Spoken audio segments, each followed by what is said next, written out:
Aşgabatda Türkiýe syýahat etjek türkmenistanlaryň wiza almak üçin resminama tawşyrýan ýeketäk nokodunda Mozaik Wiza kompaniýasynyň wiza merkeziniň daşynda 200 goloý adam protest geçirdi. Wiza ýüzlenmesi kanagatlandyrylmadyk adamlar tölen pullarynyň ýyzyna berilmegini talap etdiler we merkezde korrupsiýanyň höküm sürýändigini aýdyp, onuň işine nägilelik bildirdiler. Bu ýagdaýlar barada Azatlyk radiosynyň habarçysy 24 aprelde paýtagtdan maglumat berdi. Hepdäniň 1-nji güni, ýagny 20 aprelde wiza ýüzlenmesi kanagatlandyrylmadyk 200 töwerek adam merkeziň demir haýatynyň daşyny ýüşüp wiza ýüzlenmesi üçin tölen $220 ýyzyna berilmegini talap etdi. Olaryň arasynda ýumurtga ullugundaky daşlary merkeziň demir haýatyna penjeresine atanlar hem boldy. Diýip ýagdaýlara şaýat bolan paýtagtly ýaşaýjy anonimlik şertinde aýtdy.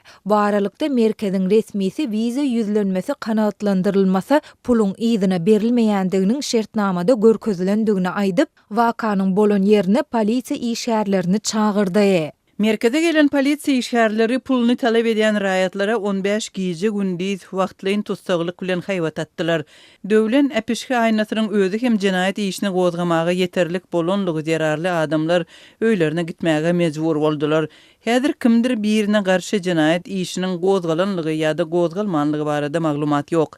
Diýip waka şaýat bolan ýene bir paýtagtly ýaşaýjy anonimlik şertinde aýtdy. Şaýatlaryň bir näçesiniň anonimlik şertinde habarçymyda aýtmagyna görä, protest bildiren adamlaryň köpüsi bu merkeziň ozalky wiza merkezinden de korrumpirlenendigini, bu ýerde korrupsiýanyň höküm sürýändigini aýdyp, onuň işine nägilelik hem bildirdi. Ýatlasak, ýanwar aýynda Aşgabatda Türkiýe syýahat etjek türkmenistanlaryň wiza almak üçin resminama tawşyrýan ýeketäk Gateway International kompaniýasynyň wiza merkezi duýdansyz ýapylyp oňa derek Mozaik Wiza kompaniýasy açyldy. Hökümetçi neşirler bu kompaniýanyň Türkiýe wiza arzalarynyň kabul edilmegi boýunça resmi operator boljakdygyny habar berdiler. Şonda hökümet edaralaryndaky çeşmelerimiz bu merkeziň işiniň korrupsiýa meseleleri, ilatdan gowşan dowamly şikaýatlar bilen baglykda towtudylandygyny habar berdiler. Ýöne ýurtdaky maglumat yapıklığı sebäpli bu barada diýişli türkmen häkimetlerinden resmi tesvir almak başartmandy. İşini toktadan merkez geljekki syýahatçylardan bahasy $60 bolan wizalar üçin $200 pul talap edýärdi. Täze açylan merkez bolsa $220 talap edýär. Her gün 260 töwerek adamyň wiza ýüzlenmesi üçin resmi namalary kabul edilýär. Ýöne şolardan diňe 50-55 çemeti adamyň ýüzlenmesi kanagatlandyrylýar. Galan 200-den gowrak adamyň ýüzlenmesi ret edilýär.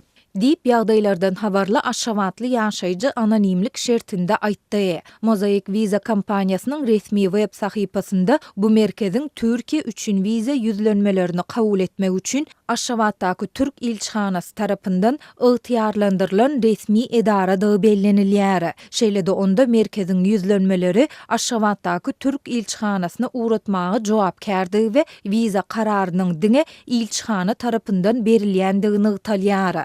Mozaik Wiza işgärleriniň wiza kararyna oňy ýa-da otrisatyl hiçili täsiri ýokdur.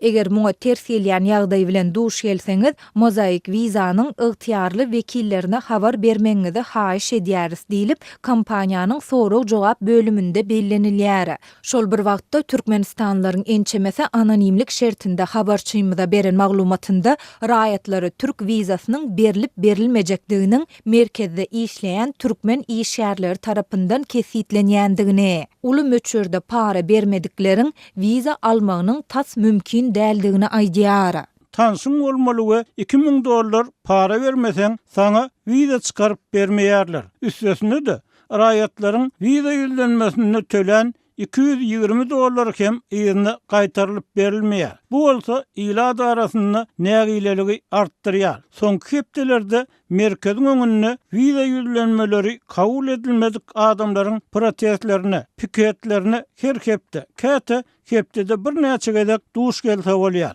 Dip ýagdaýlardan habarly Türkmenistanlaryň ençemesi aýtdy. Azatlyk ýokarda beýan edilen ýagdaýlar barada resmi tesvir almak üçin Agzalyan merkeziň web sahypasynda görkezilen telefon belgilerine jaň edip habarlaşmaga synanşdy. Ýöne redaksiýamyzyň 24 aprelde ýygyderli eden telefon jaňlaryna aýry-aýrylykda jogap beren resmiýleriň 2 sansy maglumat bermekden saklanyp telefonu taşlamak bilen boldy. Bu ýagdaýlar barada paýtagtyň polisiýa bölümünden hem tesvir alyp bolmady. Türkmenistan bilen Türkiýanyň arasynda wiza düzgüni resmi Aşgabatyň talaby boýunça 2022-nji ýylyň 13-nji sentýabrynda girizildi. Şondan soň Aşgabatda Türkiýa syýahat etjek türkmenistanlaryň wiza almak üçin resmi namalaryny Gateway International Visa merkezi kabul edip başlan bolsa, şu ýylyň ýanwar aýynyň ortasynda Mosaic Visa kompaniýasynyň Visa merkezi kabul edip başlady.